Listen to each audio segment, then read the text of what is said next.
What is it that was essential and what necessitated this press conference? Other than just making the usual statements, the usual passing remarks, the things that we already know. What is that one takeaway from this press conference? Unfortunately, nothing. So I have a few questions.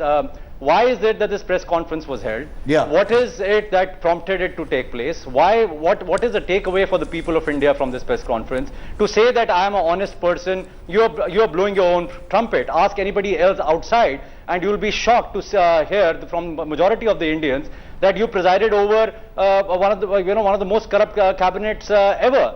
There have been 2Gs, CWGs, Colgates, name the scam, and everything runs into thousands of crores. And what is the learning? I mean, is there ever going to be a learning for a political party which claims to be 125 years old? Recently in the assembly elections, you've been routed. And yet, you need to communicate with the people. You need to understand the polity. You need to have the sense of what people want to hear. And yet, you do not say anything about it. And as far as the BJP is concerned, unfortunately, it's not only a missed opportunity for the Congress, the ruling party, but also for the BJP, who for majority of the tenure has, as an opposition party, has completely failed. Because if that was not the case, the emergence of the Aam Aadmi Party, of which I am a proud member, would not have been overwhelming. For people have been accepting the Aam Aadmi and alternative politics of Aam Aadmi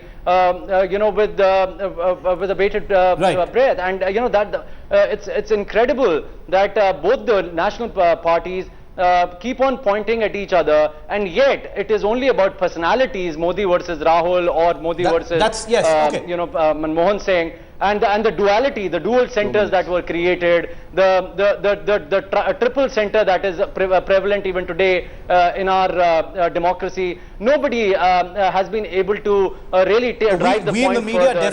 We in the media definitely have a hand in that. I think it's the democracy which has failed. It's the democracy and the people which have been failed. Can I just come in for a minute? Yeah, Nirmala, quick reaction, then I'm going to bring Anjali in. Before you call Anjali ji, who's not even spoken yet. Yes, I'm going to bring Anjali in. May I just have a quick word? Yeah, quick word from you, Nirmala, then I'm going to go to Anjali. Yeah.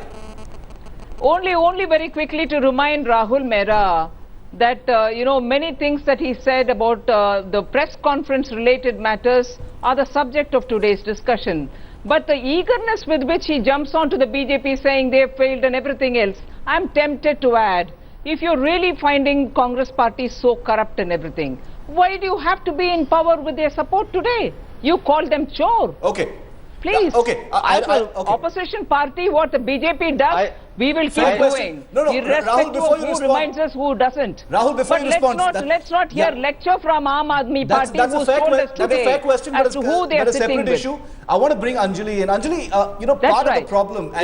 You need to allow me to respond to I will in just a bit, Rahul. I'll come back to you. I'm not going to watch the media's. The media has a responsibility in latching on to some of the things that people say and sort of glossing over many of the others, Anjali. But at this point of time, some of the big things that the Prime Minister spoke about were, paving the way for Rahul Gandhi, the things that he said while he lashed out at Modi, and most of everything else was, pretty much glossed over, no real specific answers. And in this time when, lofty ideals like political transparency, are very much part of the consciousness and the narrative, what did you think about the Prime Minister?